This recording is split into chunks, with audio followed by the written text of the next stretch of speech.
Bueno, buenas tardes. Vamos a continuar. Bienvenidos y bienvenidas a esta mesa redonda titulada Nuevos objetos y metodologías de la investigación en comunicación en el marco de la Escuela de Doctorado de Primavera.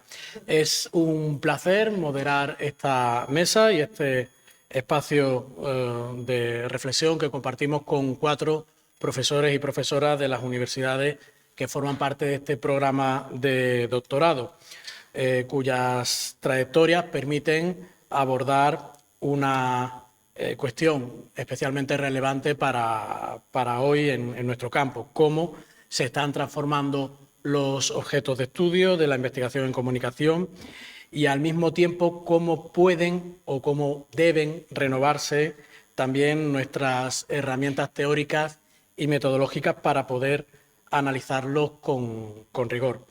Esta mesa quiere servir precisamente para pensar la investigación en comunicación desde una perspectiva abierta, atenta a los cambios del ecosistema mediático, tecnológico y social. Vamos a hablar de nuevas realidades, de nuevas preguntas de investigación y también de la necesidad de revisar o no métodos, enfoques y procedimientos para responder a un contexto académico y profesional en permanente transformación.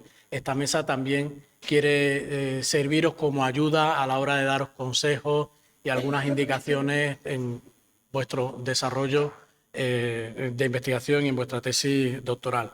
Contamos para ello con la participación de la doctora María Ángeles Triviño García, de la Universidad de Huelva, el doctor Antonio Castillo Esparcia, de la Universidad de Málaga, la doctora Concha Pérez Curiel, de la Universidad de Sevilla, y el doctor Víctor Álvarez Rodríguez, de la Universidad de Cádiz.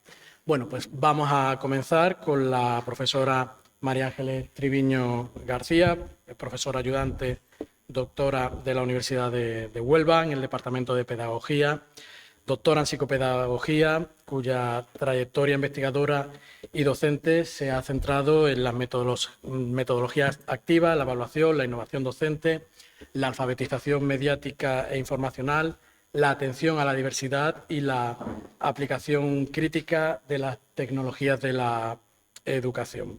Es un placer contar hoy con su presencia y cuando quiera puede comenzar. Gracias. Muchas gracias. Muchas gracias y, bueno, en primer lugar agradecer que hayan contado conmigo en este día, en estas jornadas tan importantes y ya tan tradicionales, ¿no?, como nos decía el doctor Ignacio esta mañana. Y pues un placer, por supuesto, estar en Jerez de la Frontera, que es un marco incomparable, donde seguramente pues vamos a disfrutar, ya nos lo han dicho, no solamente de estas sesiones, sino de la ciudad en sí. Y bueno, pues cuando me proponen este tema, que lo creo muy necesario, nuevos objetos y nuevas metodologías en comunicación, yo, como ya me ha dicho el compañero, pues soy de la Facultad de Educación y le pongo siempre ese prefijo a la comunicación, que es educomunicación, porque, bueno, los educadores tenemos que ser comunicadores también. ¿Y por qué? ¿Avanzamos? Sí. ¿Por qué nuevos objetos y nuevos enfoques? Verdaderamente la comunicación hoy en día ya no es solo mediación. También dentro de la comunicación y de la educomunicación hay toda una infraestructura cognitiva, hay algoritmos que nos quieren decir algo, que nos dicen algo, que nos llevan. Fíjense ahí, pues han aparecido la IA, ha llegado para quedarse, plataformas, desinformación, todo estos son nuevos objetos que están presentes en nuestros días, que convivimos con ellos y que de alguna manera nos tenemos que interrogar sobre ellos. Entonces, ¿qué les traigo? Pues yo les traigo muchas preguntas.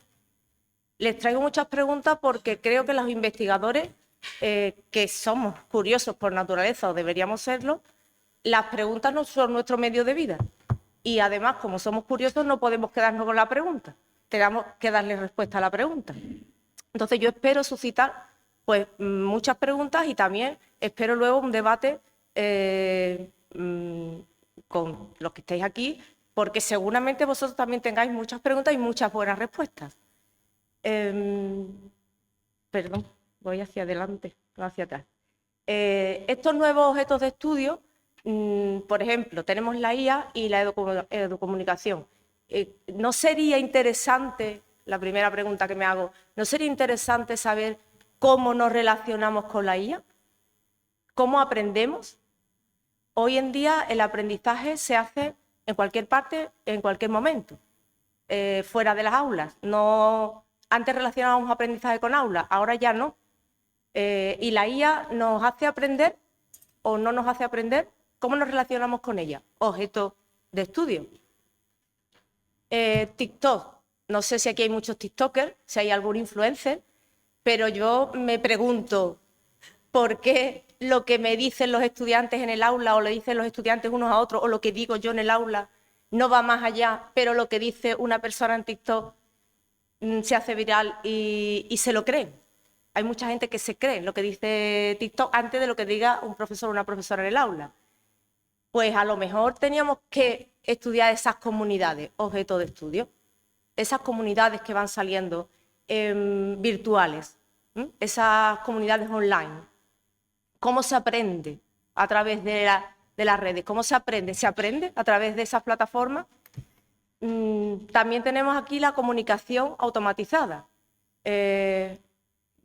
Todos habremos en algún momento encendido la tele, abierto alguna plataforma y nos ha sugerido lo que la plataforma considera que nos va a gustar ver, la película o la serie que nos va a gustar ver. ¿Esos algoritmos cómo funcionan? ¿Puedo hacer yo algo o simplemente me dejo llevar? Me parece que también es un buen objeto de estudio, es algo muy real. Más objetos de estudio que tenemos por aquí. Bueno, sí, algo ya ha hablado la doctora Ana Jorge, que me ha encantado la exposición que ha hecho de las noticias falsas, de las desinformaciones, pero es que ya no solamente es que te cuenten una noticia falsa, que te digan una noticia que no es real, es que se manipulan las noticias para tocarte emocionalmente, para que tú reacciones emocionalmente. Por lo tanto, es lo que se le llama ahora los deepfakes.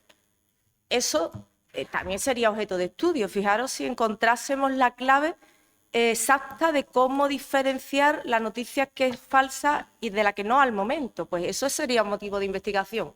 Ese es otro objeto de estudio también nuevo. La realidad virtual y estos metaversos, estos nuevos mundos en los que tú ya no solamente ves lo que pasa, sino que formas parte del mundo, puedes interactuar en ese mundo.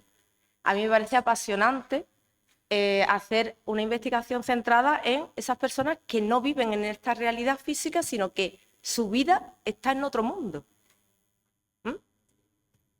La comunicación sensorial, pues fíjense, yo ahí mi mente se me va a las necesidades específicas de apoyo educativo.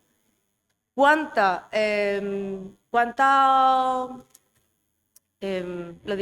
instrumentos digitales, tecnologías se están poniendo en marcha y favorecen muchísimo la inclusión de aquellos niños, niñas en la escuela que, bueno, pues que por sus características necesitan de un apoyo específico?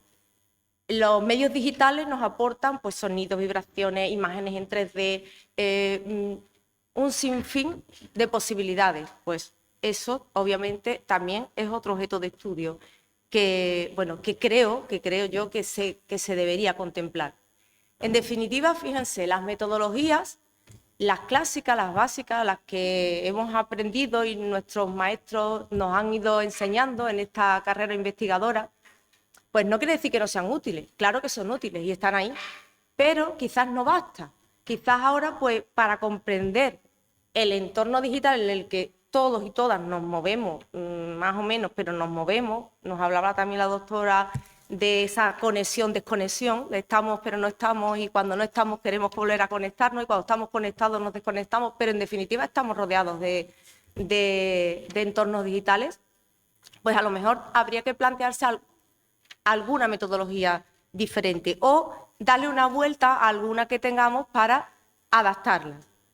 Y así, pues, les traigo, y quiero ser breve también en esto para darle paso a mis compañeros, pues una serie de, un repertorio, ¿no?, de metodologías un poco más ampliado. Pero sí que quisiera destacar que es muy importante cuando tomamos la decisión metodológica de cómo voy a hacer la investigación, esos criterios éticos y epistemológicos sobre qué vamos a contar y cómo lo queremos contar. ¿De acuerdo? Pues haciendo un repaso por esta metodología, los métodos computacionales, pues esto es, la informática ha venido a apoyar a los estudios sociales. Hay programas y aplicaciones con los que se pueden trabajar una gran cantidad de datos que hace 5 o 6 años era impensable, o serían investigaciones que durarían muchísimo en el tiempo. Bueno, pues tenemos el apoyo de los métodos computacionales. También están muy presentes cada vez más las etnografías digitales. Pues antes hacíamos observación participante en las escuelas, en los centros educativos o en aquella parte de la sociedad que nosotros quisiéramos conocer, ¿no? Pero es que ahora los entornos son digitales y los foros son digitales y las comunidades son digitales. Pues quizás lo que tendríamos que es explorar esas comunidades digitales para comprender las relaciones. Son las mismas, se relacionan igual de manera digital las personas que físicamente en un entorno. Pues quizás por ahí sí que sería muy interesante. Investigación basada en el diseño, pues eso es la unión de estudiantes, maestros, maestras o profesorado y familias para diseñar planes para resolver una problema que queramos estudiar. Claro, ahora hay que contar con las nuevas tecnologías y con el apoyo de diseños digitales que nos pueden ayudar a resolver alguna otra situación de aula que queramos comprobar. Y una vez que se ha puesto en marcha, se explora y se redefine sobre la marcha. ¿Vale? Entonces, este tipo de investigaciones también está ahora muy en boga y creo que son muy acertadas para ver si los métodos digitales son útiles y realmente resuelven. Analítica del aprendizaje. Bueno, pues como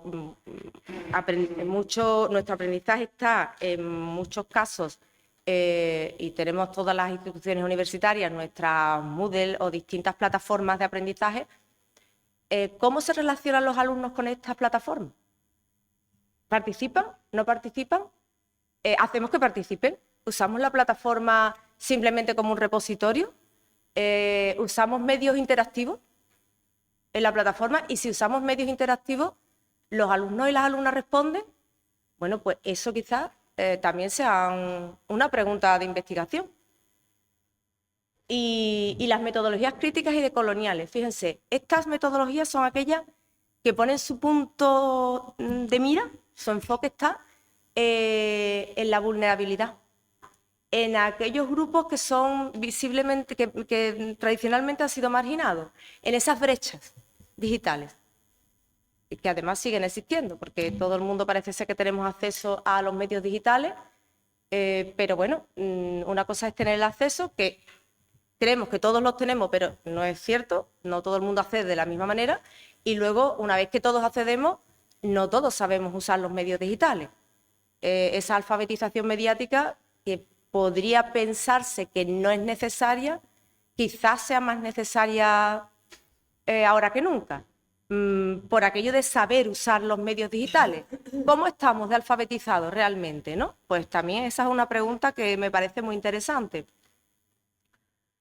Todo esto, estos nuevos enfoques, estos objetos de estudio, estas metodologías, pues al final nos lleva también a unos retos éticos y a más preguntas que yo quiero compartir con el auditorio y con mis compañeras y compañeros. Porque claro, ¿cómo estudio yo los algoritmos? ¿Cómo estudio estos sistemas opacos que yo no lo puedo ver, pero que a mí me dirigen? Porque si yo veo en una red social cualquiera, por ejemplo, ¿qué les digo? Pues una imagen de un gato saltando una valla. Mañana pasado tengo 25 imágenes que hablan de lo mismo y que me sugieren que las vea. Entonces, ¿cómo estudio yo eso? Y ahora, con tantísimos datos como tenemos, ¿cuál es el dato correcto? También eso es una pregunta que, bueno, que es de reflexionar y abordarla de manera ética. O cómo mantengo ese rigor científico contando con la persona, pero sin, o sea, contando con ella, pero claro, no haciéndola visible, es decir, respetando su anonimato. Pues son preguntas que cualquier investigador o investigadora pues, debería plantearse. ¿Qué podríamos investigar? Ideas, pues, por ejemplo, cómo la inteligencia artificial está reconfigurando los procesos de enseñanza y aprendizaje.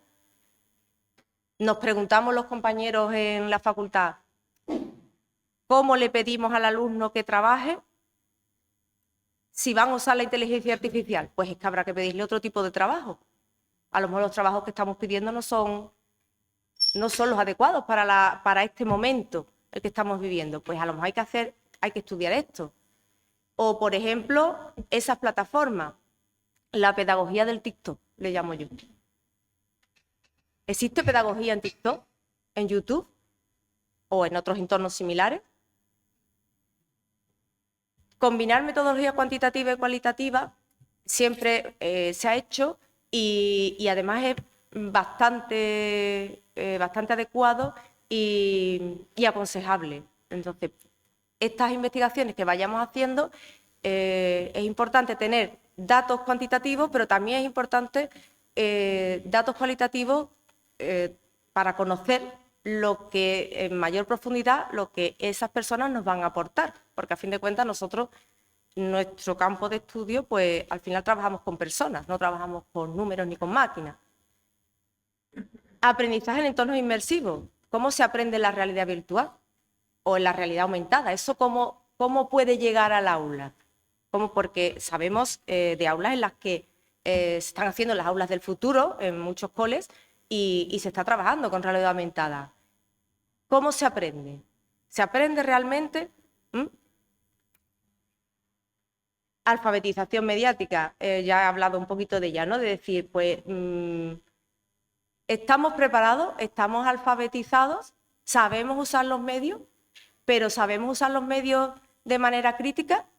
Técnicamente yo creo que sí. Yo creo que técnicamente lo tenemos casi conseguido. Pero hacer un buen uso de los medios, los tiempos de pantallas, por ejemplo, todo esto obviamente tiene que estar reforzado con una ética que es el corazón, es ese círculo que está ahí en el centro, que es el corazón de la investigación. Sin una buena ética profesional, la investigación posiblemente no llegue a buen puerto. Todo eso esa buena ética nos tiene que llevar a elegir la metodología más adecuada, qué método utilizo, qué cuento, qué digo, cómo lo digo, y teniendo el foco en esos objetos, en esos nuevos objetos emergentes, que obviamente por aquello de ser novedosos, pues quizás menos estudiados, ¿no? Para terminar, ¿por dónde empiezo? Pues la curiosidad es lo primero y se presupone que los que estamos aquí estamos porque nos interesa, nos gusta la investigación y pues somos curiosos per se. El rigor metodológico, seguramente sus directores y directoras pues se lo habrán dicho hasta la saciedad, es muy importante, y ese compromiso ético. Primero, pues identificar el fenómeno, o sea, qué objeto quiero yo estudiar, elijo la metodología, qué método responde mejor a mi pregunta, de ahí que sean muy importantes las preguntas que nos hagamos, y ahora, ¿cómo garantizo yo que esa investigación que estoy haciendo pues sea justa sea ética, sea transparente y sea respetuosa. Les animo, bueno, aquí les dejo un poco bibliografía que he usado para montar un poquito estas palabras que les iba a contar y les animo pues a que pregunten, a que se pregunten y que den respuestas aunque parezcan un poco locas, pero con muchas respuestas a lo mejor un poco locas siempre se llega a una que es el camino, Por mi parte, agradecerles que estén aquí y bueno, le paso la palabra al coordinador y quedo a la espera luego de poder entrar en debate. Muchas gracias.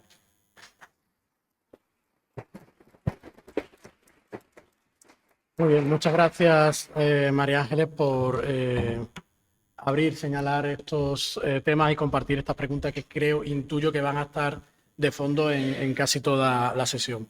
Vamos a continuar con la intervención del profesor Antonio Castillo, catedrático de la Universidad de Málaga, doctor en comunicación, con una amplia trayectoria docente e investigadora en los campos de las relaciones públicas, la comunicación política, los lobbies y los think tanks y la comunicación estratégica.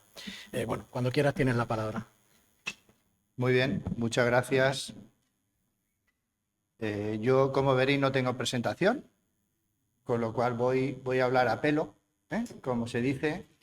Y sobre todo, cuando estaba pensando en mi intervención, aquí los que hablamos siempre podemos hablar para los que son profes, que igual son los que luego más preguntan, o podemos hablar para los que son estudiantes, que a lo mejor tienen preguntas y no las hacen, o igual el tiempo es muy limitado y no se puede hacer. Y yo mi primer enfoque sería, cuando leí el título, Nuevos objetos y metodologías de la investigación en comunicación. Yo ahí hubiera añadido también sujetos. Es decir, los sujetos también son objeto de investigación, entonces también habría que añadir lo que es el tema de los sujetos. Y todo esto, cuando nosotros nos planteamos hacer una tesis doctoral, generalmente el proceso en nuestra rama de conocimiento, que son ciencias sociales, suele ser diferente de otras ramas de conocimiento. Y voy a poner un ejemplo, porque esto a su vez también condiciona los sujetos, los objetos, y no las metodologías, pero sí los sujetos y los objetos. Yo no sé el caso particular de cada uno de vosotras y de vosotros, pero posiblemente de una generalización o la generalidad, con vuestro director o directora de tesis o tutor o tutora, más o menos el proceso habrá sido, ¿y tú de qué quieres hacer la tesis? Generalmente, posiblemente, ese haya sido el proceso, cosa que en otras ramas no ocurre. Yo que tengo mi hija que es bióloga y me explica cómo funciona el doctorado en su campo, el campo funcionaría más o menos de la siguiente manera, y lo voy a hacer un poco a modo de broma, ¿de acuerdo? El proceso no sería como nosotros solemos hacer, ¿y tú de qué quieres hacer la tesis? Y yo como director o directora me voy adaptando un poquito pues, a la temática que quieres hacer, el enfoque que quieres realizar e incluso a tus posibilidades económicas y temporales, que eso te condiciona mucho el tipo de investigación que tú haces. En el caso de otras ramas, el proceso no sería ese. El proceso sería, si a mí me viene a ver un doctorando que se llama Juan o una doctoranda que se llama Alberta, si yo fuese de ciencias, le diría, porque ella vendría o él me vendría, diría, no, yo quiero que usted me lleve la tesis o que tú me lleves la tesis. Y yo no, si soy de otra rama, no le preguntaría como hacemos nosotros, ¿qué quieres investigar? Sino que le diría, muy bien, yo tengo un proyecto de investigación que está financiado.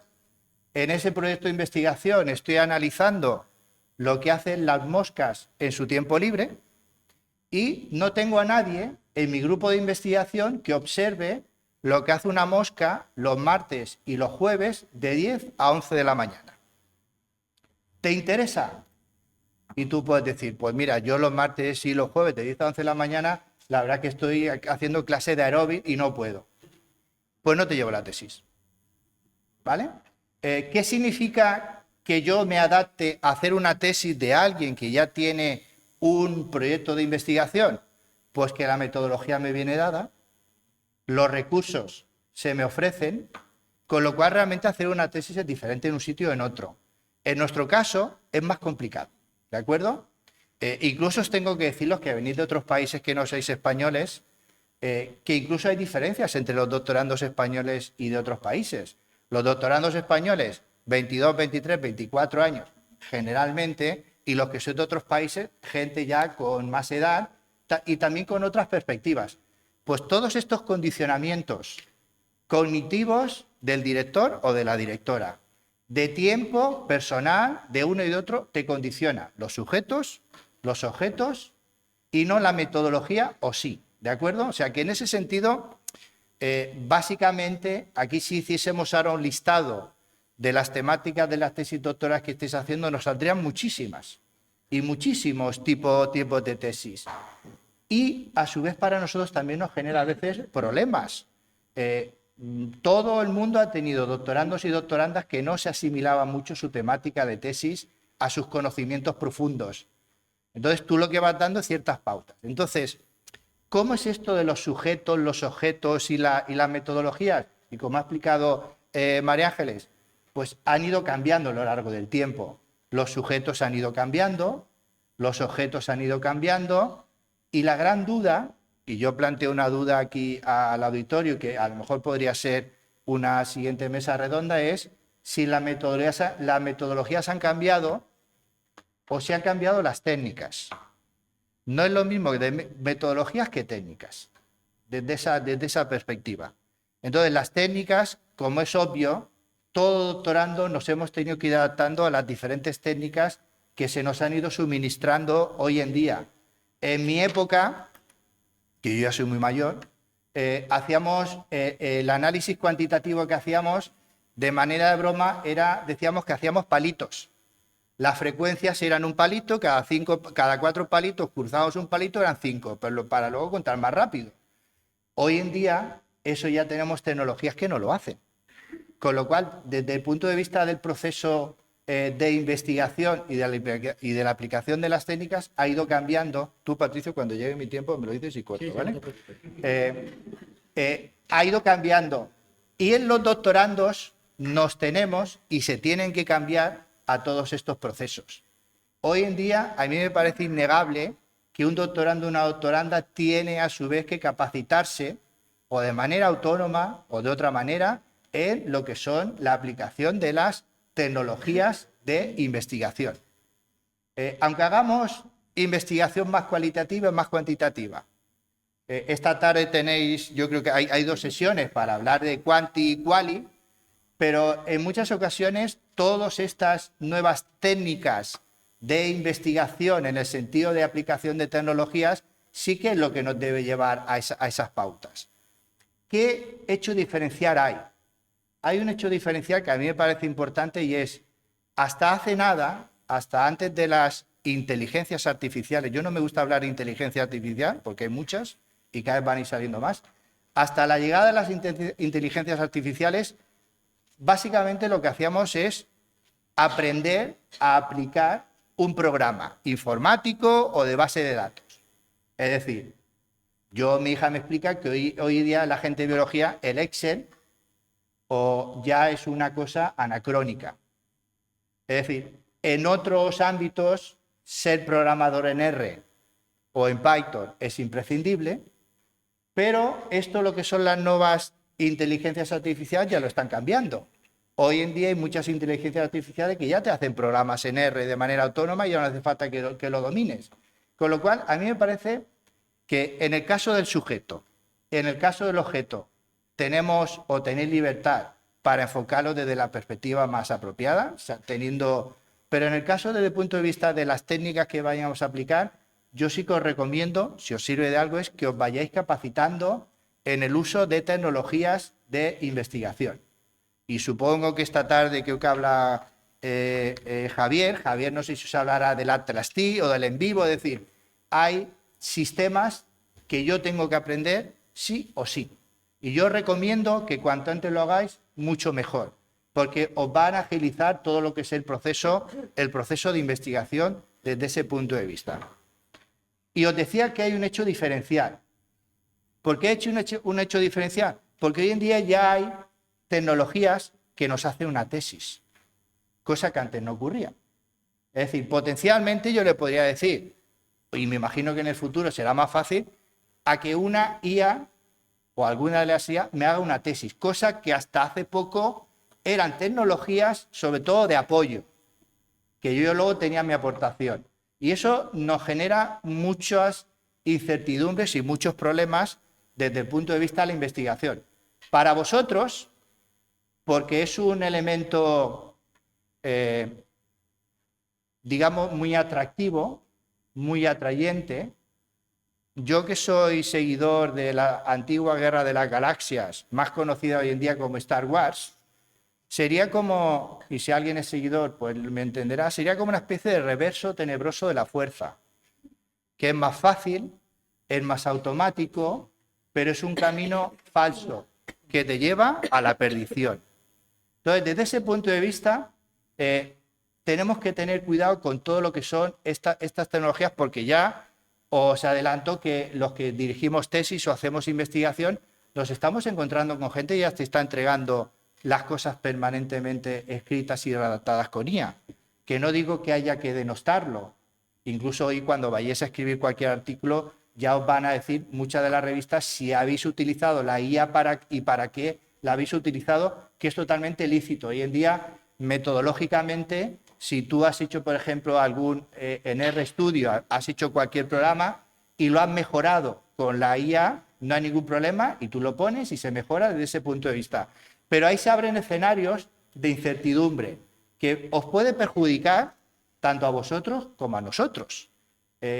La tecnificación nos lleva a una cosa también muy peligrosa, y es que en el momento en que está todo en la red, cuenta ya para siempre. Todos conocemos tesis doctorales que se hicieron en papel, que están abandonadas en una biblioteca, que nadie lee y que nadie tiene acceso, y que a lo mejor el doctorando o el director o la directora se avergüenza de esta tesis, pero eso queda ahí.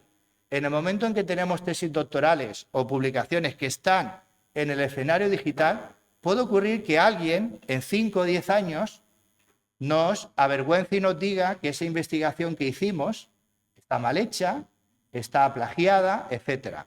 Con lo cual, yo sí que en ese sentido os quería hacer una cierta prevención. Y un minuto solo. Pues yo estaba con la introducción ahora. Bueno, es broma.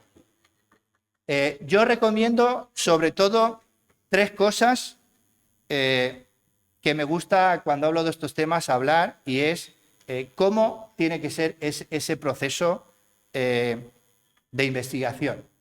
Y yo lo definiría un poquito como en la película Bohemian Rhapsody, que habla de la historia de Freddie Mercury, que el padre le dice al cantante: buenas ideas, buenas acciones, buenas palabras.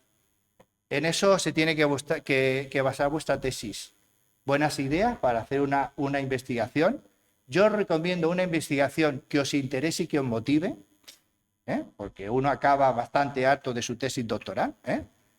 Buenas acciones, y es cómo hago el enfoque, y buenas palabras para luego poder redactarlo desde ese punto de vista. Y deciros que, por ejemplo, podemos hacer cualquier tipo de investigación. No sé dónde está por ahí David Selva. David Selva. Antes estábamos hablando de cómo hoy en día, no sé si lo habéis visto, lleva una camiseta llena de gatos. Es fanático de los gatos. Hoy en día uno puede hacer una tesis sobre el fenómeno de los gatos en Netflix. En Netflix, por ejemplo, perfectamente. Con lo cual, desde ese punto de vista, los sujetos y los objetos son totalmente amplios, sin ningún tipo de problema. Y voy a acabar con una pregunta. Como la compañera hablaba de preguntas, voy a darle una pregunta. Yo nada más llegar, que me gusta hacerlo, he contado cuánta gente hay aquí. Normalmente cuando llega yo éramos 85 personas. ¿Qué diferencia había entre hombres y mujeres? 61% mujeres, 38% hombres. Y la gran pregunta es, ¿existe algún tipo de sesgo de género en los sujetos y en los objetos de la investigación? Y lo dejo ahí para que luego podamos debatir. Muchas gracias.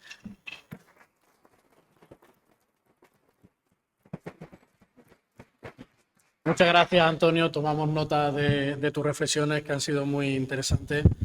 Vamos a continuar con la profesora Concha Pérez Curiel, catedrática de la Universidad de Sevilla, directora del Departamento de Periodismo 2, con una trayectoria consolidada en ámbitos como la comunicación política digital, el periodismo político, la desinformación, el populismo y la comunicación de moda.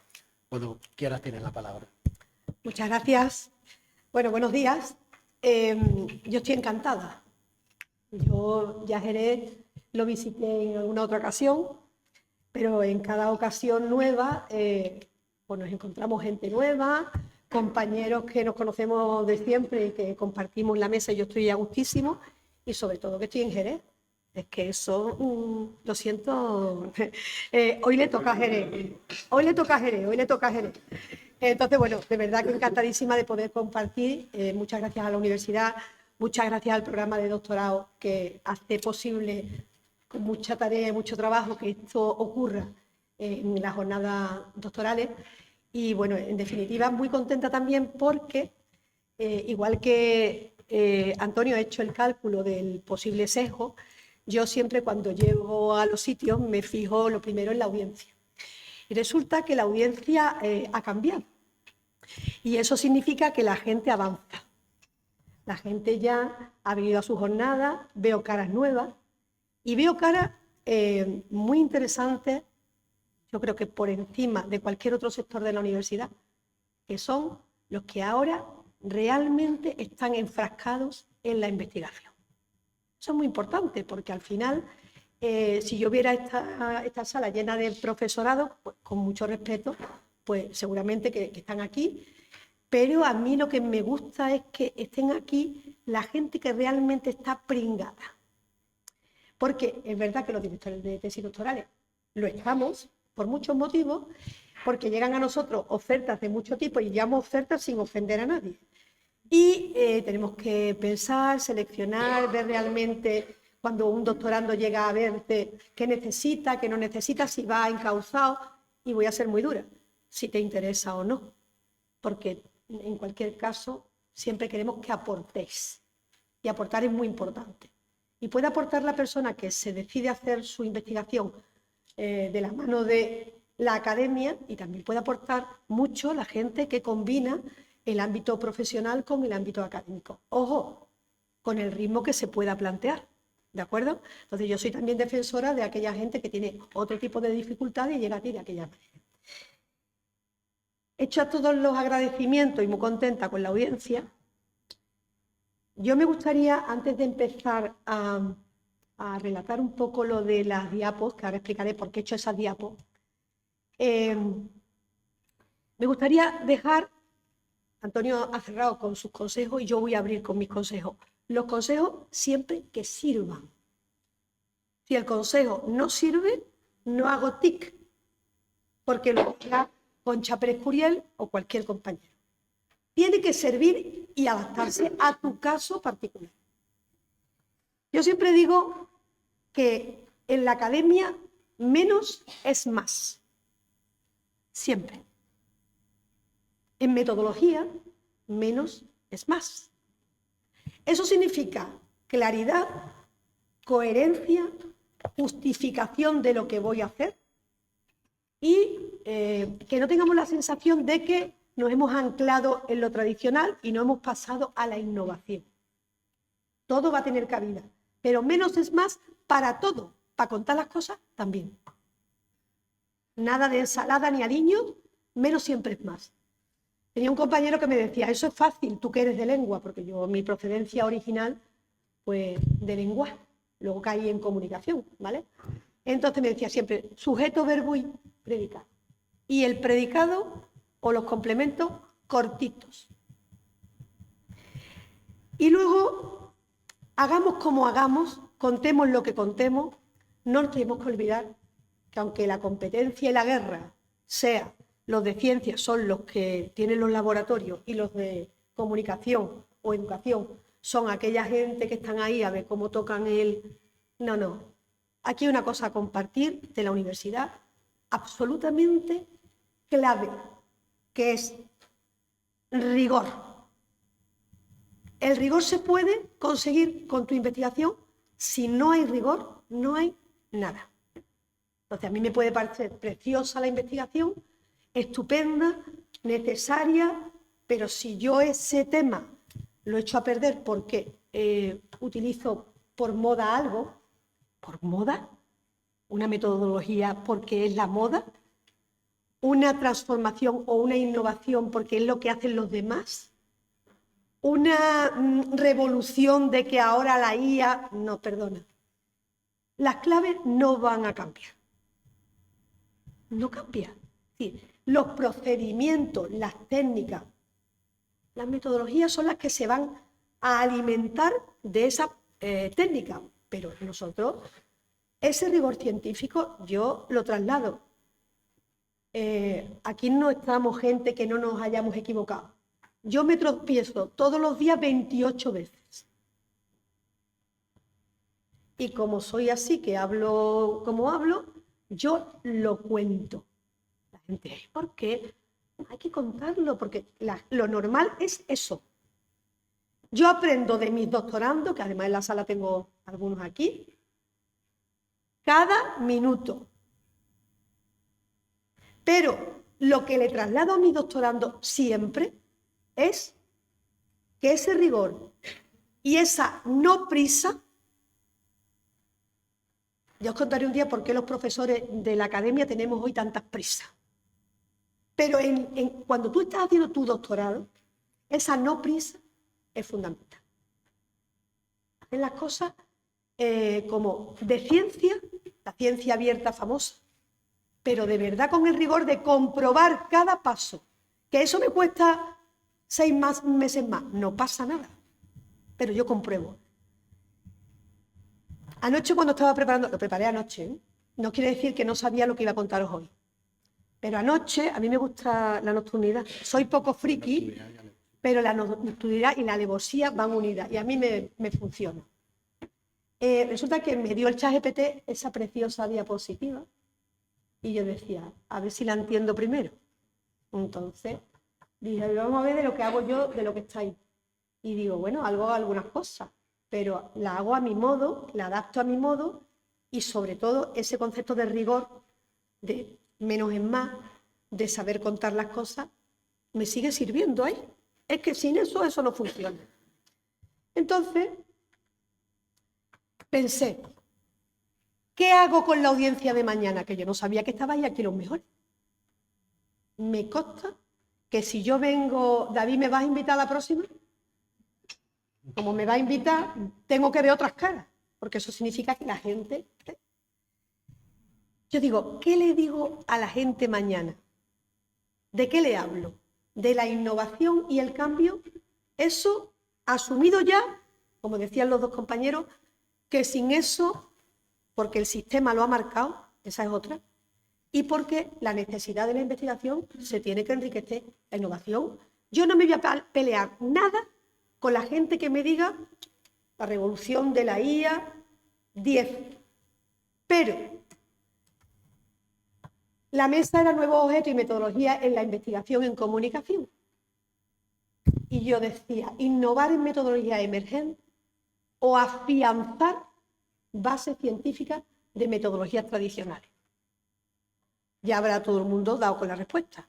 Hacen falta las dos cosas.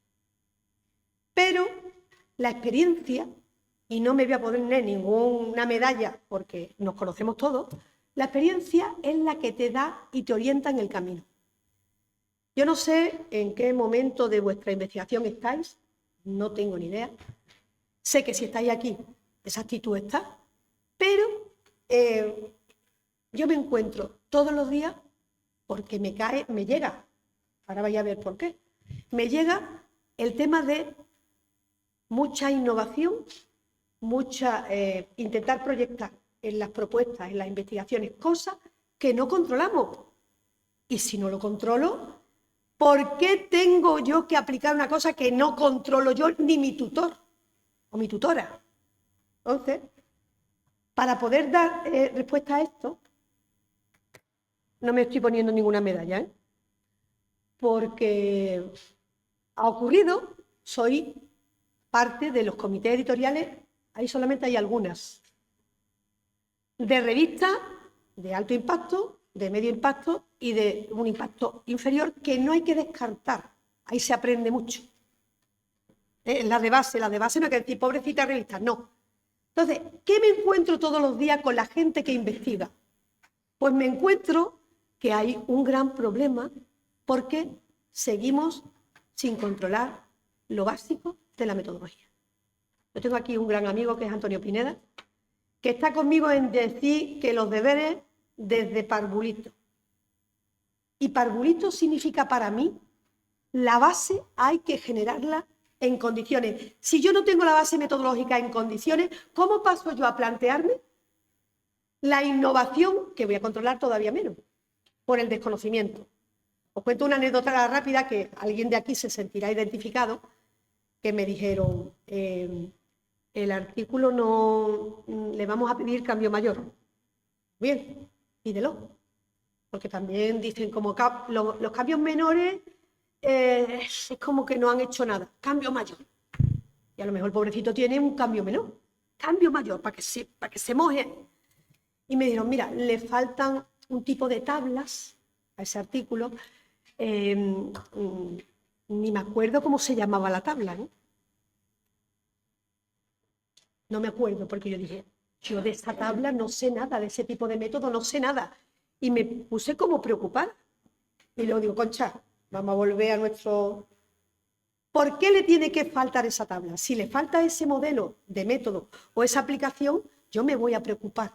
Porque lógicamente hemos dado un paso en la metodología, pero a mí no me supuso. Esto sí, porque siguen llegando a mis manos. Sabéis que cada día los doctorandos hacéis los artículos de los tutores, ¿no? Mucha gente, ¿vale? No. Yo puedo colaborar en la investigación, yo puedo aportar en la investigación, yo puedo defender, pero tú eres un investigador desde la base.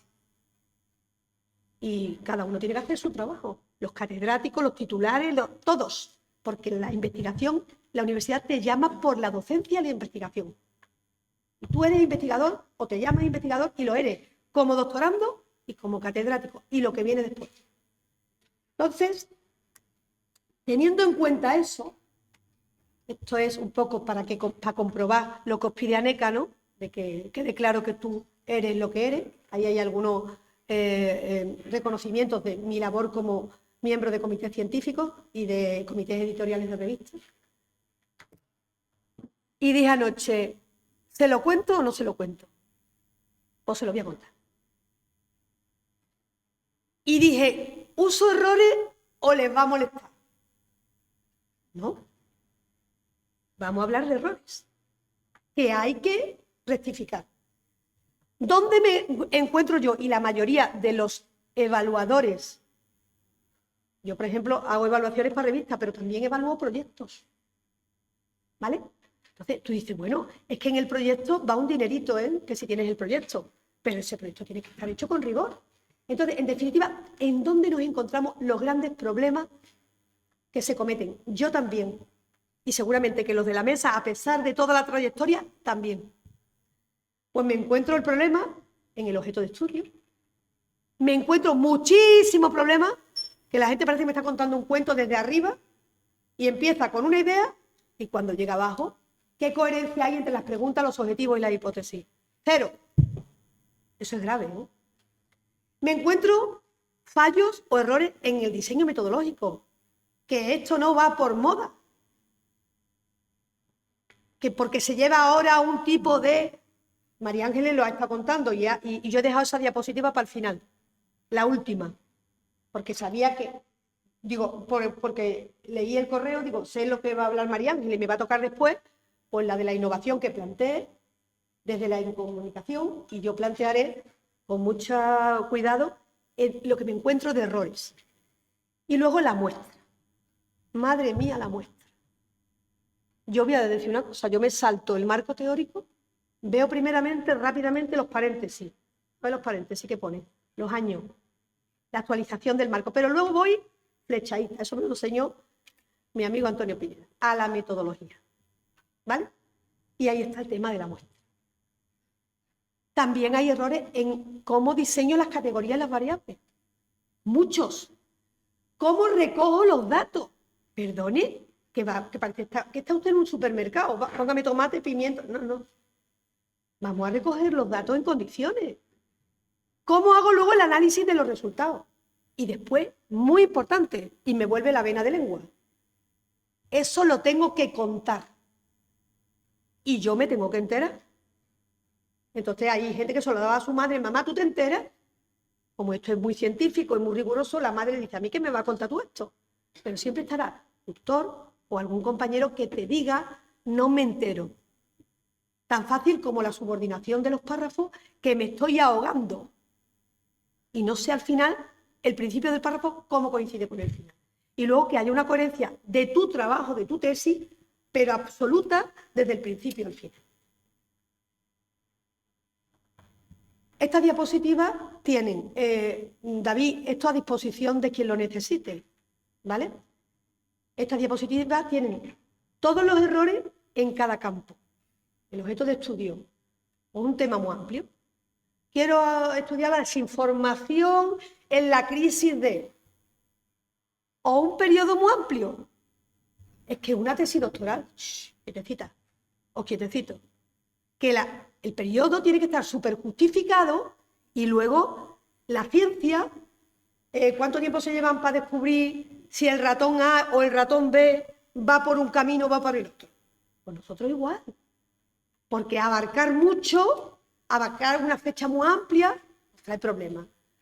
Confundir mi interés o el de mi tutor o el de mi novia con el problema científico. Oye, que no son modas, no es tu interés, sino es realmente un problema en el que podemos, cuidado, aportar. Esas tesis que lo que hacen es, oye, sin intención de plagiar, pero lo que hacen sinceramente es reproducir lo que hacen otros investigadores o han hecho ya, eso que aporta la investigación.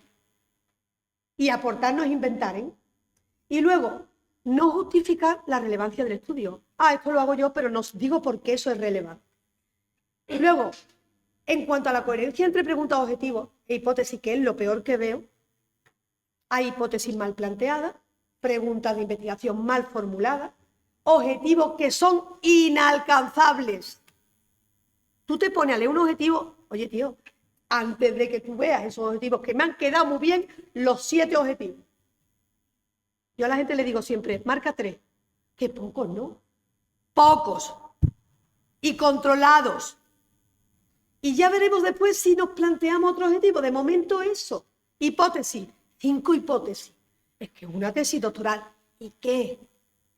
Una buena hipótesis general, bien planteada, te conduce toda tu investigación. Variables que no vienen los conceptos de los que se habla.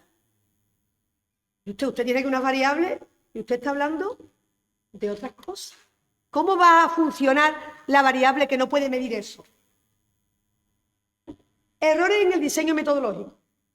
Mezclo métodos sin sentido. Esto me dio a mí muchos dolores de cabeza. Porque yo era la típica que quería hacerlo todo. Y yo decía, pero ¿cómo me voy a quedar solo con el análisis de contenido en Twitter? Una muestra. Y otra vez. Y venga a ver si voy a meter entrevistas. Y luego a lo mejor un focus. Y me dijo una persona que sigo teniéndolo en mi corazón, ven para acá. La ensalada, el estómago se te levanta y se indigesta. Tanta mezcla de cosas. No te sientas mal porque has elegido un único método, pero bien aplicado. Luego, ese enfoque mixto, ¿vale?, que siempre suena también, equivale a desorden en las técnicas, muchas veces. Contaba una profesora catedrática de la Universidad de Sevilla en una mesa. Dice, mira, la gente se pone a imaginar métodos, a mezclar enfoques y al final dice, ¿tú se cree que mientras más palabras técnicas que no controlamos, mientras más metodología mezclada de aquella manera, mientras más voy a entrevistar, ¿cómo? A gente de los medios de comunicación vas a entrevistar tú, espérate. Primeramente hay que conseguir la entrevista. A gente institucional en política, el que lo entrevista en un meeting, le dice, te voy a dar un canutazo. No, perdona, el canutazo no es científico. Hay que controlar muy bien todo ese tipo de historias. Los errores, en el diseño metodológico, errores. Voy rápido, ¿eh? La muestra. No puedo elegir una muestra de forma arbitraria. No puedo elegir una muestra insuficiente. No explico los criterios de inclusión y exclusión, no solamente de lo que incluyo, sino de lo que excluyo. Y el sesgo. Es decir, yo cojo esto porque me interesa, pero lo otro no lo explico. Errores en la definición y uso de variables. Errores en la recogida y tratamiento de datos. No hacer prueba piloto. Y dice la gente, eso de la prueba piloto, ¿qué es lo que es? Tienes que comprobar antes si esa unidad funciona o no, porque la plantilla, si no funciona, ¿para qué sigue? Cambiar de criterio en medio del proceso. Ahora no me interesa este criterio porque no lo puedo justificar. Esto no es el súper. Esto es la academia, la investigación, man que nos persigue. Voy terminando ya. Errores en el análisis de resultados y errores en la redacción metodológica. ¿Vale? Y esto era para cerrar por lo que yo pensaba que iba a iniciarse toda la gente. Big Data y análisis computacional. Ole. IA aplicada al discurso. Perfecto. Etnografía digital. No sé lo que es. Métodos mixtos avanzados. Ya veremos. Y metodologías participativas. Vale. La gente, yo estoy deseando, porque sepáis una cosa, darle oído y voz al público, a la audiencia, no a las fuentes que hablan en las redes, sino al público. Y eso cuesta, primero, mucho dinero, porque hay que hacer encuestas, Big Data, ¿verdad?, para que sean representativas. Pues esas metodologías participativas, que me la explique algún compañero en algún momento, porque creo que son fundamentales, pero que todavía ese proceso de cambio, revolución e innovación tenemos que tocarlo con cuidado. Estoy a favor siempre. ¿De qué? Del menos es más, del rigor y de la transferencia. Aquí no estamos para nosotros y para el cajón. Estamos para aportar esa investigación estupenda que todos y cada uno de vosotros es una labor social de la universidad y de la investigación. Y con eso doy por terminada mi intervención. Muchas gracias.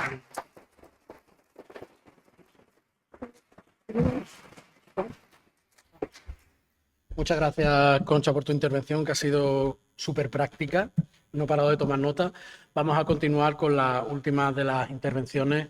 El profesor Víctor Álvarez Rodríguez, que es profesor ayudante de doctor de esta casa, de la Universidad de Cádiz, en el área de publicidad. Actualmente también coordinador del grado de Publicidad y Relaciones Públicas, doctor por la Universidad de Cádiz.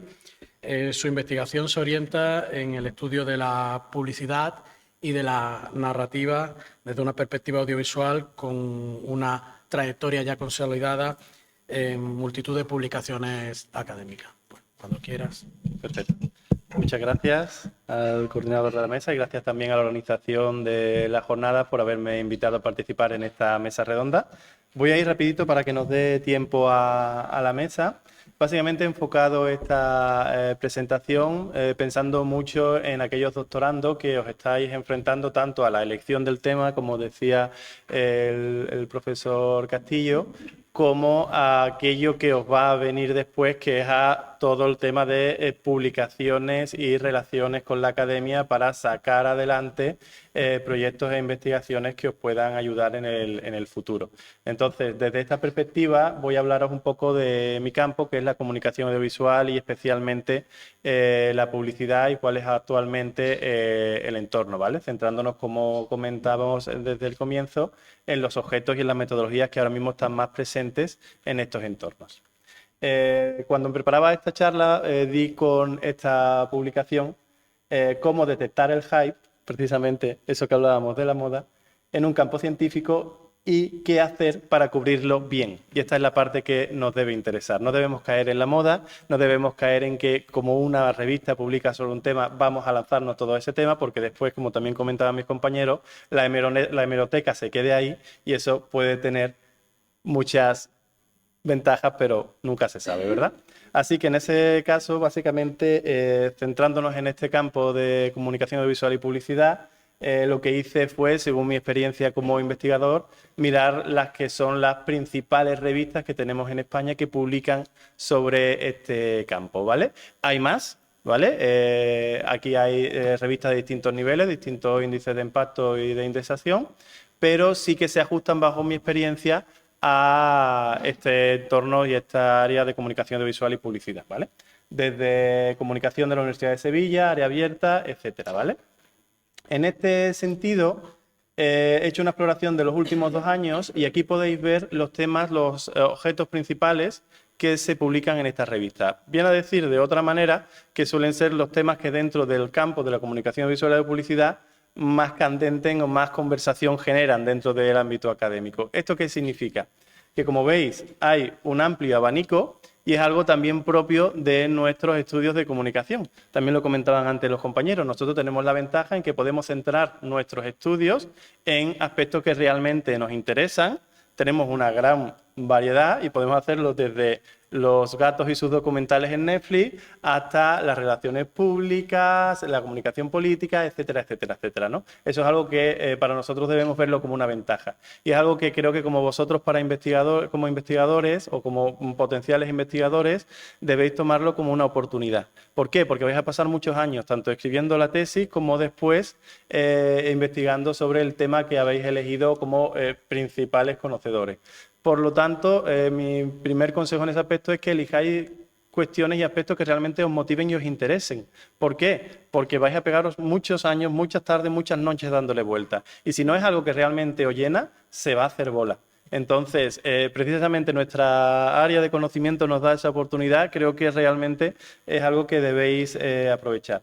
Como veis ahora mismo, ¿sobre qué se publica más? Sobre inteligencia artificial, en creatividad y desarrollo de contenido, plataformas y redes sociales, narrativa transmedia y storytelling, que es donde me situaría yo más personalmente, creatividad digital, desinformación, impacto publicitario, fandom, comunicación, estrategia de relaciones públicas, género y la industria audiovisual.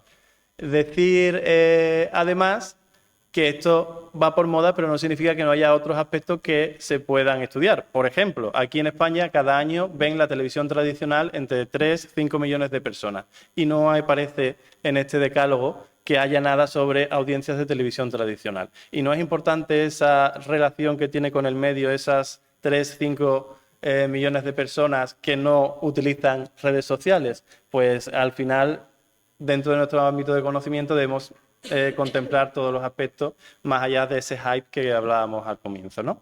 Dentro de este decálogo se han detectado 5 metodologías principales aplicadas para las distintas categorías que planteaba. En primer lugar, análisis de contenido. Lo sabemos, ¿no? Nosotros somos muy de ver un documental de Netflix de gatos y saber por qué los gatos tienen tanta vinculación con el público, con la audiencia, etcétera. Metodologías digitales, cada vez más, ¿no? La inteligencia artificial está ahí y está ahí para quedarse. Debemos adaptarla y debemos asumirla, y eso no debe significar que nos haga el trabajo por nosotros, porque al final la tesis doctoral y la investigación se trata de que nosotros seamos capaces de impartir y de transmitir un conocimiento, por lo tanto ese conocimiento previamente debe estar asumido por nosotros.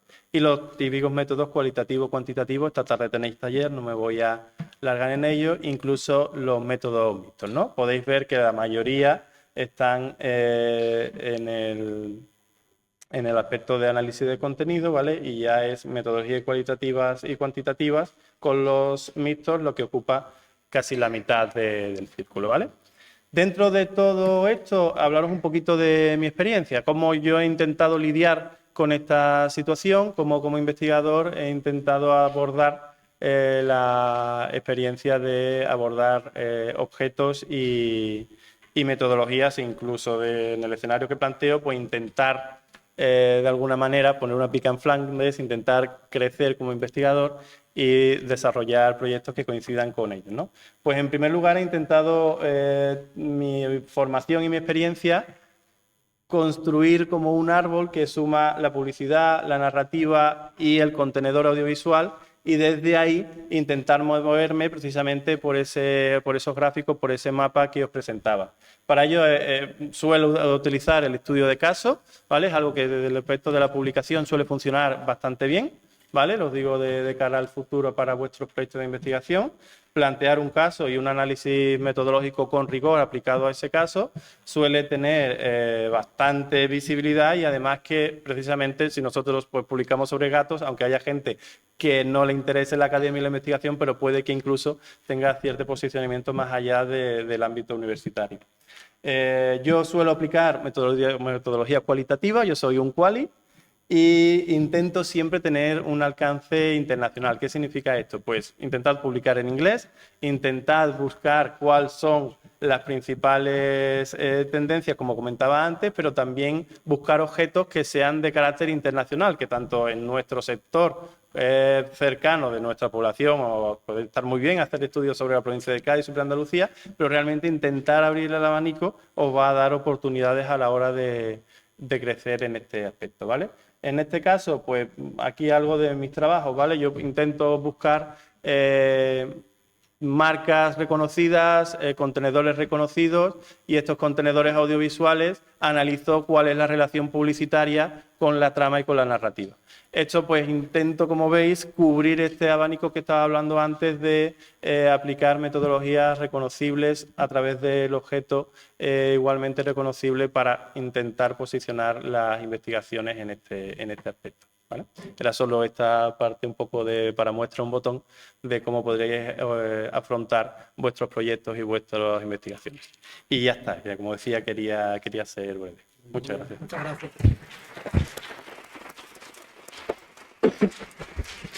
Bueno, muchas gracias a los 4 ponentes por sus intervenciones, que desde perspectivas distintas, pero claramente complementarias, pues, han puesto sobre la mesa cuestiones muy relevantes que nos invitan a seguir pensando y hablando sobre metodologías, objetos de estudio, etcétera, etcétera. Pero en lugar de cerrar aquí las intervenciones de forma aislada, me gustaría dar ahora paso al diálogo, a la conversación, al debate entre los miembros de la mesa, pero también entre ustedes que nos están escuchando, que posiblemente tengan preguntas y cuestiones que hacernos. Si queréis añadir algo, si no, yo tengo preguntas, pero son preguntas de profe. Entonces, vale. Bueno, pues ya tenemos por ahí. Al fondo.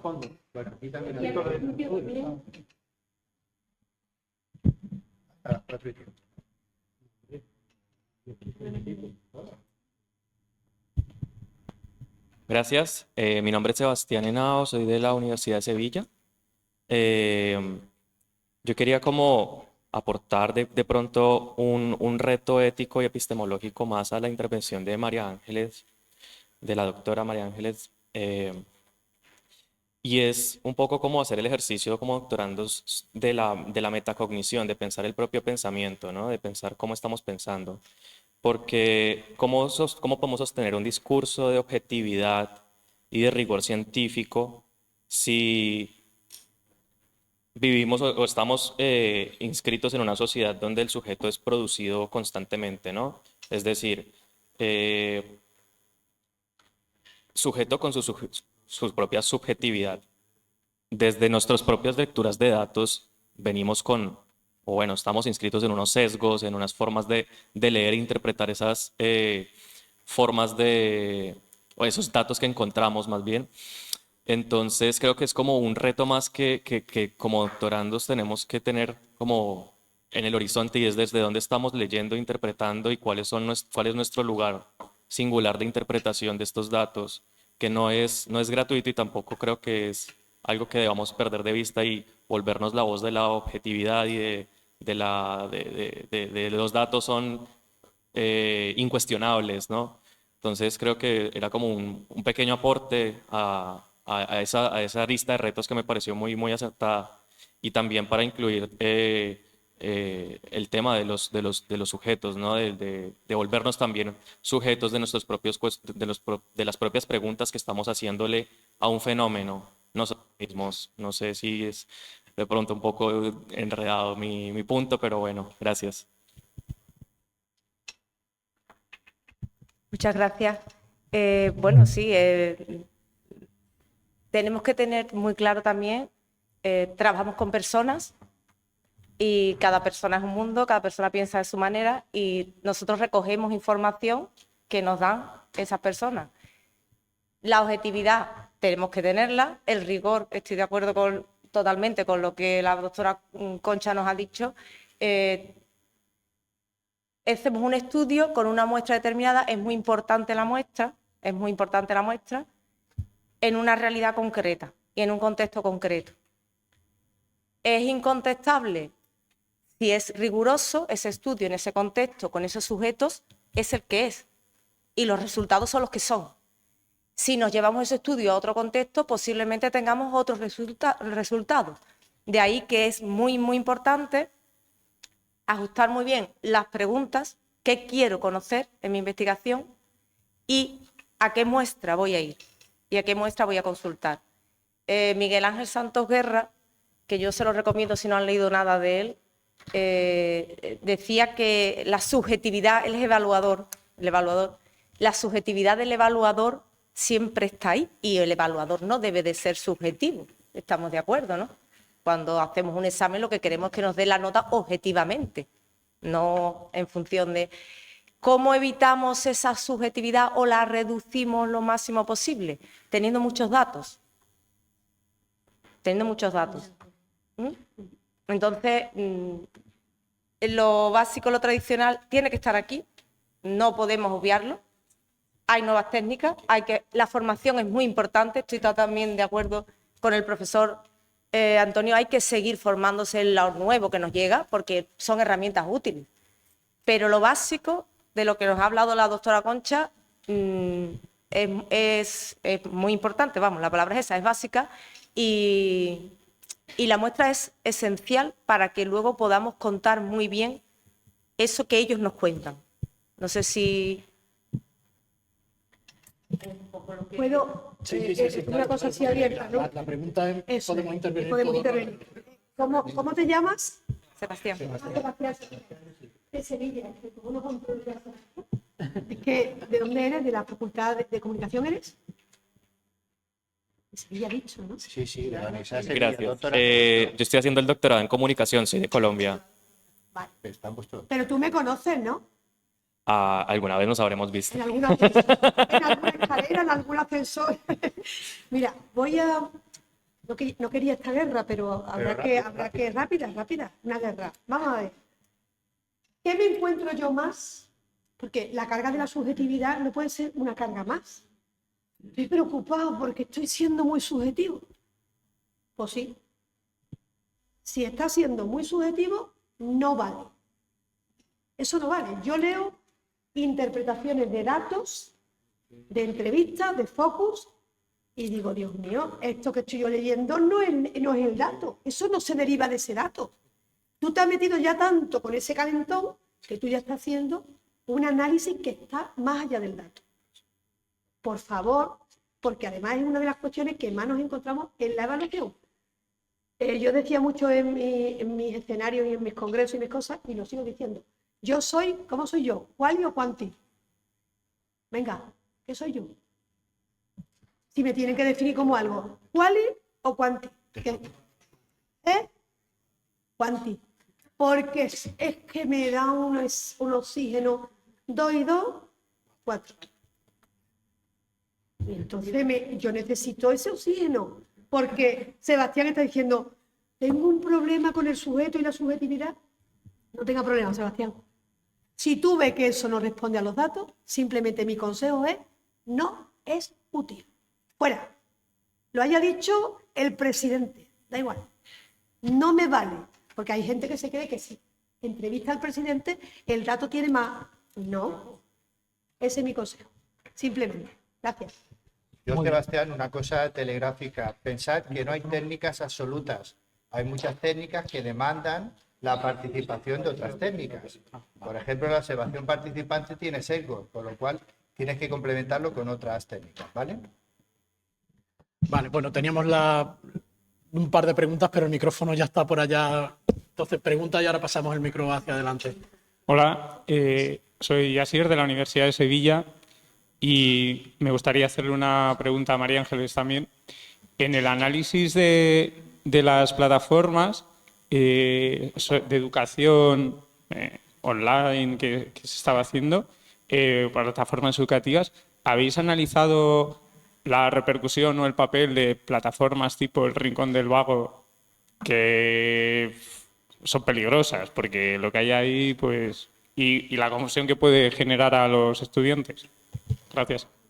Pues no hemos, particularmente yo no he entrado en esas plataformas, me lo anoto porque sí que son muy interesantes y sí que en conversaciones de café, algunos compañeros sí hemos hablado de esto, habría que hacer algo con ello y habría que hacer algún estudio de cómo eso está repercutiendo y qué impacto tiene en el alumnado. Voy más allá, está la de Wola, no sé si también la conocéis, que se le ofrece material y ellos pues proporcionan exámenes, tipos de exámenes y demás. Es otra manera de trabajar una asignatura. Entonces, ¿cómo se debería abordar? Yo creo que se debe abordar. Nosotros no hemos entrado en ese tipo de plataforma, ahora mismo estamos trabajando, tenemos 2 doctorandas particularmente que sé que están trabajando en plataformas TikTok, por ejemplo. En esa no, pero sí que ha salido, ya te digo, en conversaciones de café, sería útil, sería interesante, ¿no?, entrar en ella. No sé si mis compañeros han tenido... Por aquí teníamos otra pregunta. Okay, hello for everybody. I'm Imad from Huelva University. I want to talk about the whole conference here. It is very highly appreciated, very mixture, very high level. You are talking about very high level and very good mixture. It is more comment than its question, okay? The researchers today have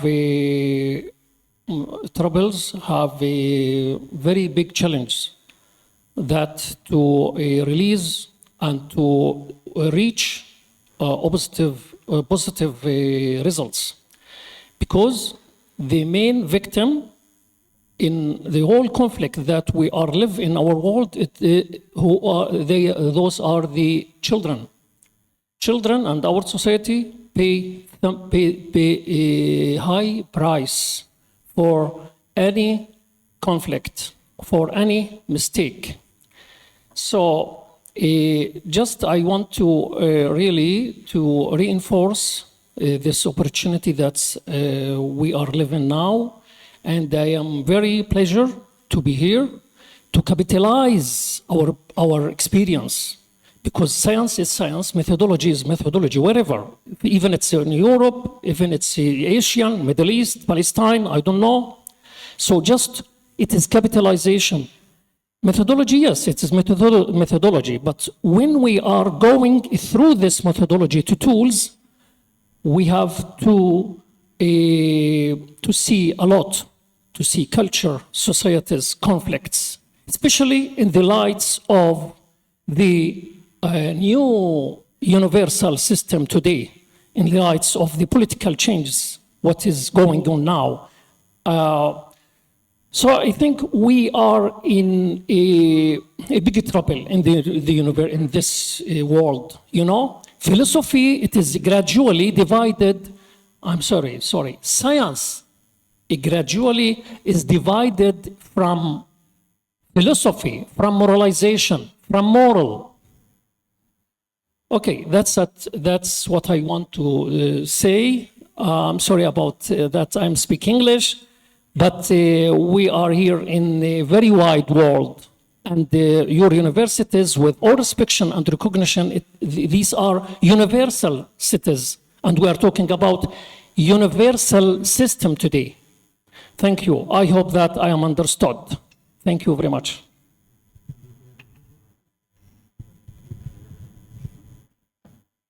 Thank you for your intervention. It's very interesting, and we all know that we're conscious that we're really talking about global travels. We're trying to look for solutions from the methodology applied to communication science. Thank you very much. Teníamos otra pregunta por ahí. Gracias. Hola, soy Amparo Cantalicio de la Universidad de Sevilla y tengo una pregunta especialmente relacionada con la intervención de Víctor, aunque creo que casi toda la mesa puede dar un poco su visión, y es esa parte de pensamiento internacional con respecto a la investigación.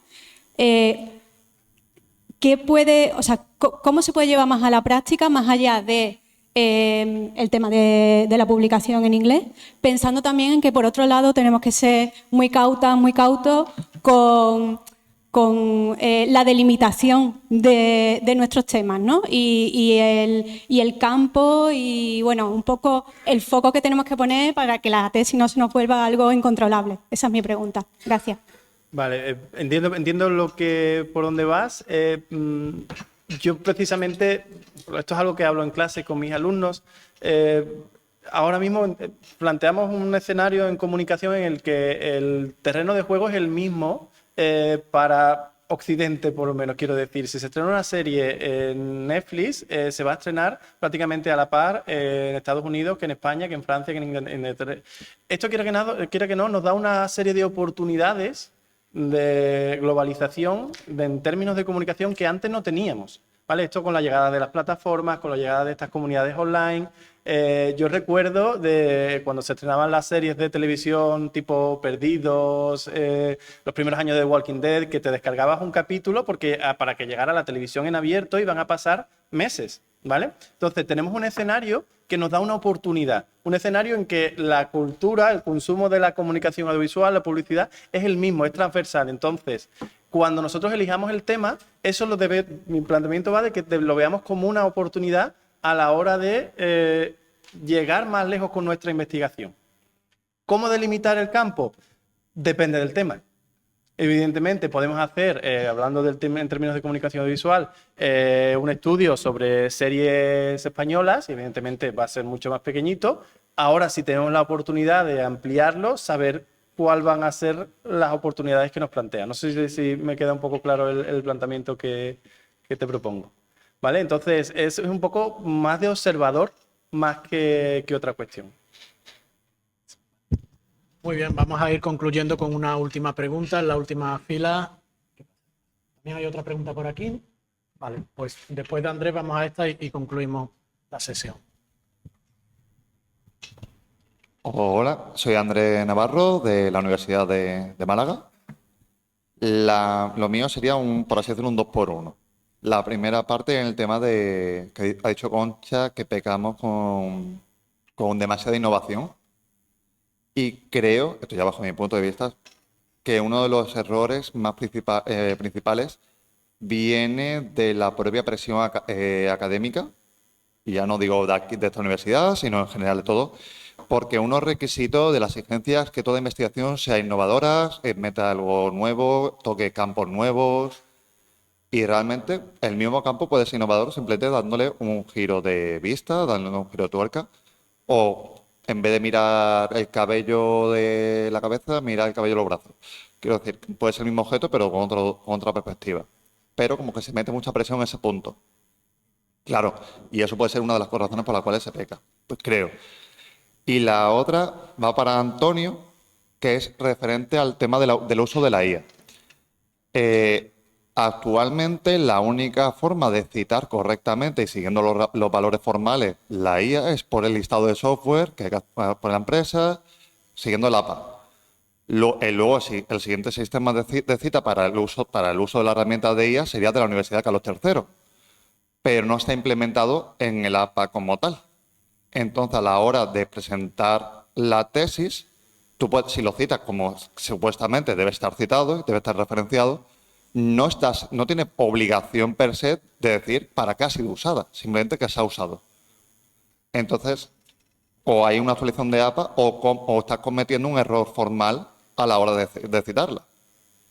Y aquí ya entramos de qué ¿qué peca menos? Porque el error lo vas a acabar cometiendo sí o sí. Gracias. Voy yo, ¿no? Sí. De Málaga venías, ¿no? Sí. ¿Cómo es tu nombre? Andrés. Andrés. Bueno, si algo he aprendido yo desde que me inicié en la universidad, es que cuando me meto en la investigación, las presiones, el sistema te presiona, las modas te presionan. Tu tutor o tu tutora se pone hasta nervioso porque a ver si mi trabajo de investigación no va a ser innovador. Y tú lo has dicho muy bien. La innovación, con los criterios, la marcas tú. ¿Innovar qué significa innovar? ¿IA? No. Yo asistía a un congreso, a una jornada, y vino, como decía antes María Ángeles, un experto en hacer investigación con IA, manejando perfectamente, que te daba la tesis de la gente, que eran los doctorandos que estaban allí, era una predoctoral. Ya, bueno, pero este me está dando a mí, pero fue magnífica la intervención, porque estaba usando la innovación, pero el rigor, el que el tema tiene siempre su defensa, el que tú elijas, pero con la idea final de que he utilizado estas herramientas y qué he aportado yo. Esa es la respuesta al sistema. Yo con mi investigación, ¿qué le estoy aportando para corregir, para reflexionar, para pensar, para aplicar? Porque no nos olvidemos que la aplicación es absolutamente necesaria. De acuerdo plenamente contigo. Nadie le está diciendo que no a la IA, al revés.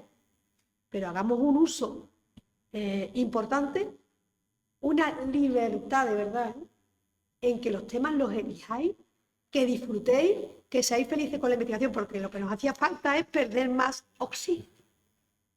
Pero que aporten. No te valen 5 años dedicado a algo que se va a meter en el cajón, porque si tú no lo metes, lo van a meter los demás. No lo miramos, no interesa. Pero la moda o la IA de aquella manera, tampoco. O sea que volvemos a siéntete libre, investiga lo que creas que es importante, lo que aporte y con lo que disfrutes también, que es muy necesario. ¿Vale? Esa es mi valoración. A ver, por no hacerlo muy largo, ¿vale? La cuestión es integrar y explicar en qué medida has utilizado IA, para qué y en qué contexto. Te voy a poner un ejemplo antes de contestarte al tema de la IA. Todos posiblemente, o algunos de vosotros o de vosotras, utilizaréis la técnica una entrevista en profundidad. Por ejemplo, tú metodológicamente puedes explicar, he realizado la entrevista en profundidad y no ir más allá. Pero a mí me parece que las técnicas hay que explicar cómo se han aplicado. No es lo mismo hacer una entrevista en profundidad en una cafetería que hacerla en un despacho. No es lo mismo hacer una entrevista en profundidad que ha durado media hora a que ha durado hora y media. No es lo mismo una entrevista en profundidad de cuando estamos hablando sobre un tema, si aquella persona que estoy entrevistando reflexiona durante 10 segundos y luego me contesta. Pues si eso lo utilizamos, ese proceso, con el caso de la IA, hoy en día ya hay IA que están analizando vídeos. Tú le das el prompt, lo que quieres que te analice y te lo va haciendo. ¿Eso es honesto o deshonesto? Es complicado, ¿eh? Es complicado desde ese punto de vista. ¿Qué es lo más honesto? Pues si es una mera recopilación de datos, pues tú no tienes ningún problema con utilizarlos. Todos sabemos que podemos bajarnos datos en bruto y luego hay programas que los datos no los analizan desde ese punto de vista. Lo que pasa es que se abren procesos insospechados, porque, como decía, puede haber un momento en que tú le dirijas que te lo haga todo. Yo creo que hay siempre, como ellos han explicado, rigor y ética. Si utilizo IA, lo hablo con mi director, con mi directora, de qué manera la aplico, para qué lo aplico, la explico metodológicamente en qué sentido lo he aplicado y a partir de ahí el tema del análisis, ¿eh? Pero es un tema complicado, ¿eh? El tema de la IA. Yo porque os hagáis una idea, que mucho estáis hablando aquí de técnicas de investigación, y vuelvo a decir lo mismo, todos somos muy voluntariosos y nos lo vamos a pasar muy bien y todos queremos hacer la tesis mejor. Pero la próxima semana, cuando lleguemos a nuestra casa, diremos, con la ilusión que yo tenía, me voy a tener que poner a hacer todo esto. Entonces, ¿qué ocurre con las técnicas? También a veces con las técnicas uno puede aplicar unas u otras dependiendo de los objetivos. ¿Cuáles son las técnicas, estadísticamente hablando, que más se utilizan? Pues básicamente las que entran dentro del análisis documental, que ahí son análisis de contenido y análisis del discurso. ¿Por qué son la técnica más utilizada? Por la sencilla razón de ética, no tanto éticas, por la sencilla razón de que no dependo de que alguien me responda a algo. Y es algo que lo puedo hacer yo, internamente. No dependo de un tercero para esas perspectivas. Entonces, a veces, la propia economía de la tesis nos tiene que llevar también a ver qué técnicas aplicamos, y el análisis de contenido, el análisis de discurso, como os decía, son las técnicas que más se utilizan, y os hablo de un estudio que habla de tesis doctorables, habla de artículos científicos, etcétera. Luego las siguientes son todas las que son los que se llaman conversacionales, análisis grupal, es decir, todas entrevistas en profundidad, semiestructuradas, etcétera. Entonces también hay que pensar uno mismo y una misma también sus capacidades y sus potencialidades para aplicar una u otra técnica. Andrés, y para todos, si algún día usas como técnica la encuesta, ¿vale? Yo he tenido situaciones que me han vendido que han hecho la encuesta, como si fueran el CIS. Igual, la encuesta o es representativa, lo que signifique la encuesta representativa, o ni me la planteo. La puedo conseguir a través de un proyecto, ¿vale? Pero si no, la encuesta se cae por su propio peso. Ya tendremos tiempo cuando nos den un proyecto, pero en mi tesis doctoral, por eso elegir bien la técnica es también importante, ¿vale? Muy bien, la última pregunta por aquí delante, por favor. No terminamos, ¿no? Vale, bueno, pues lo siento mucho, pero tenemos que concluir con esta mesa. Damos las gracias a nuestros ponentes por sus aportaciones. La escuela continúa esta tarde con los talleres metodológicos programados. Muchas gracias.